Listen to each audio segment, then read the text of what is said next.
Dear students, Assalamu alaikum. Welcome to back another class of Edina Pen Edina Private Program. প্রিয় ছাত্রছাত্রীবৃন্দ, আজ আমি আলোচনা করব তোমাদের নবম দশম শ্রেণীর ইংরেজি প্রথম পত্র বইয়ের কবিতা দ্য সেন্স অফ ডি। এটা সম্ভবত 3 নম্বরে আছে।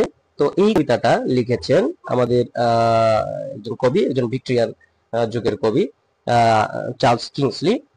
পুরো কবিতা জুড়ে আমি আছি মোহাম্মদ বিপ্লব প্রধান তোমাদের সাথে।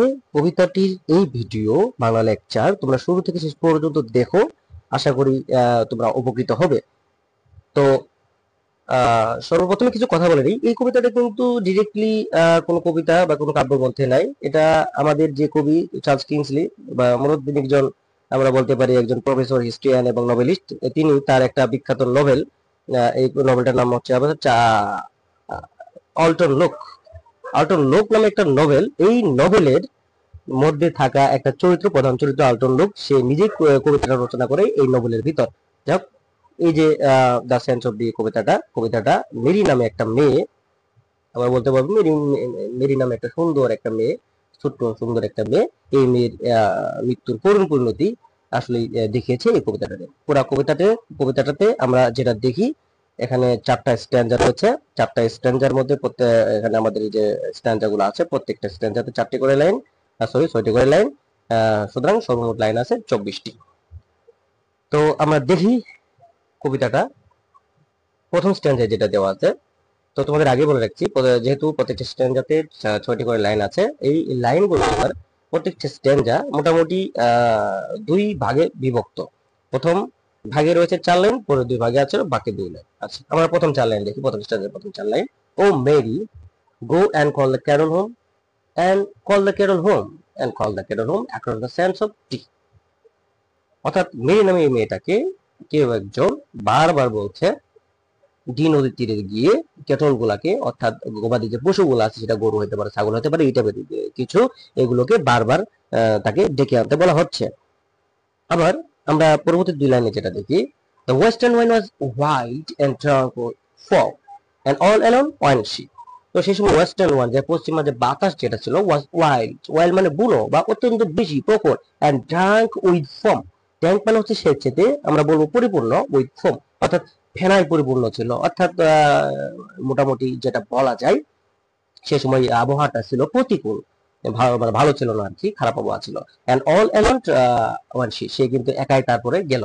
এরকম একটা প্রতিকূল পরিবেশে এই মেরি নামের সুন্দর ছোট্ট মেয়েটিকে কি করা হয়েছে, জোরপূর্বক পাঠিয়ে দেওয়া হয়েছে। তো চলো শিক্ষার্থী বন্ধুরা, আমরা পরবর্তী স্ট্যান্ডারটা একটু দেখি, স্তবকটা দেখি। The creeping tide come up along the সেল। অর্থাৎ এখানে যে টাইড বা ঢেউ আর কি, বারবার came up along the sand, অর্থাৎ স্যান্ড মানে যদিও বালু, আমরা এখানে বলবো যে নদীর যে তীরটা, ডি নদীর যে তীরটা বারবার আছড়ে পড়া শুরু করলো, ওভার এন্ড ওভার, বারবার, এন্ড রাউন্ড দ্য স্যান্ড, অর্থাৎ ঘুরপাক খেয়ে বারবার উঠে আসে আর কি, বালুর তীরে সার্কেল একটা, মানে গোল গোল ভাবে বারবার এসে আছড়ে পড়ছিল। অ্যাজ ফার এজ আই করছে, চোখ যতদূর যায় ততটুকু এই দৃশ্যটা, নদীর যে ভয়াবহতাটা, এটাই দেখা যাচ্ছিল। পরবর্তী লাইনে: the rolling mist came down and hid the land. The rolling mist, কুয়াশা, ক্যাম ডাউন আসলো, এন্ড হাইড দ্য ল্যান্ড, অর্থাৎ সেই সময়কার যে ল্যান্ড বা নদী যে তীর, এটাকে ঢেকে দিল। And never home came she, সে কিন্তু তারপর বাড়িতে ফিরল না। অর্থাৎ এই যে প্রতিকূল পরিবেশ, যে ঢেউ তাকে ভাসিয়ে নিয়ে গেল নদীতে, এবং আলটিমেটলি সে কিন্তু মারা গেল। এই যে মেরি নামে যে মেয়েটা, সে মারা গেল। এরপর থার্ড স্ট্যান্ডার্ডে যেটা বলা হয়েছে: O it is weed of fish of floating here.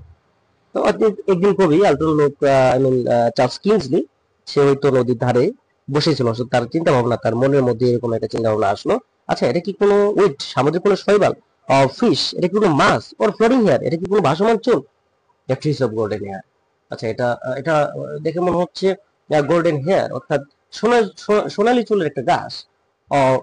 Or এটা হবে জায়ান্ট মেডেন হেয়ার, একটা ডুবন্ত মেয়েদের, মানে হচ্ছে কুমারী মেয়ে বা ছোট মেয়ে আমরা, অর্থাৎ এখানে মেরিকে আসলে কল্পনা করতেছে আমাদের কবি। কোন মেরির চুল কিনা এবং দ্য নেটস অ্যাট সি, অর্থাৎ ডি নদীর উপরে যে ভাসমান যে জাল, এই জালের মধ্যে যে ভাসমান কোন মেয়ের চুল কিনা। মূলত কবি ডিরেক্টলি ইনডিরেক্টলি মেরিকে কল্পনা করতেছে। আর যেটা তিনি এখানে ক্লিয়ার করছেন, was never salmon yet that শোন সো ফার, অর্থাৎ স্যামন, স্যামন একটা দামি মাছ, তোমরা যদি জানো তো বুঝতে পারবো, গুগল করলেও দেখতে পারবা, এটা একটা দামি মাছ আর কি। অর্থাৎ একটা এই এত সুন্দর একটা দামি মাছ স্যামন, তার চুল বা তার সৌন্দর্যটা কিন্তু এতটা না। এবং দ্য স্ট্যাকস অফ দি, স্ট্যাক বলতে বোঝায় নর্মালি সমুদ্রের মধ্যে ফেলে রাখা মাছ ধরার উদ্দেশ্যে রাখা যে খুঁটিগুলা অথবা জালগুলা, অর্থাৎ সমুদ্রের মধ্যে থাকা জাল বা খুঁটি এর মধ্যে এখন পর্যন্ত এত সুন্দর স্যামন মাছ কিন্তু এখন পর্যন্ত ধরা পড়ে না, যেটা এতটা উজ্জ্বল। অর্থাৎ এখানে মেরিট চুলকে ডিরেক্টলি ইনডিরেক্টলি গ্লোরিফাই করা হচ্ছে।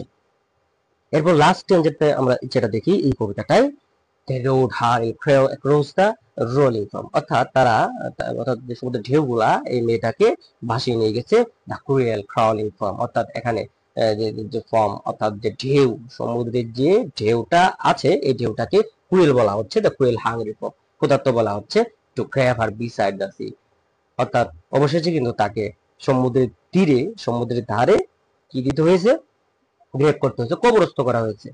এটা করেছে হয়তো মাঝিরা, কারণ আমরা এর আগের স্ট্যান্ডার্ড গুলো দেখেছি, তাকে কিন্তু সে কিন্তু আর ফেরত আসেনি, অর্থাৎ সমুদ্রের যে ঢেউ তাকে কিন্তু আশ্রয় নিয়ে চলে গেছে। ওকে, আচ্ছা, এরপর ফার্স্ট স্ট্যান্ডার্ড যদি আমরা যাই, শেষে দুই লাইন আর কি, but still the boatman hear her call the cattle across the sands of Dee, এখনো কিন্তু দি নদীর যে মাঝে, দি নদীর ধীরে এখনো কিন্তু নৌকার মাঝি যারা আছে তারাও কিন্তু এই মেয়েটার কণ্ঠ শুনতে পায়। যাই হোক, এই যে কবিতাটা তোমরা যেটা জানো, কবিতা থেকেই কিন্তু কোশ্চেন হবে, আটটা কোশ্চেন হবে, এখান থেকে 5টা কোশ্চেনের উত্তর তোমাদেরকে দিতে হবে। কবিতাটা ভালোভাবে বুঝতে পারলে আসলে আনসার গুলো করা সম্ভব। তো যদি তোমাদের কোনো লাইন বুঝতে অসুবিধা হয় অবশ্যই আমাকে কমেন্টে জানাবে। আর এই কবিতা থেকে যদি কোশ্চেন অ্যানালাইসিস করতে হয় সেটা আমাকে জানাবে। তো কবিতাটি ধৈর্য ধরে দেখার জন্য সবাইকে ধন্যবাদ। আশা করি দেখা হবে পরবর্তী আর কোনো ভিডিওতে। সবাই ভালো থাকবে, সুস্থ থাকবে। আল্লাহ হাফিজ।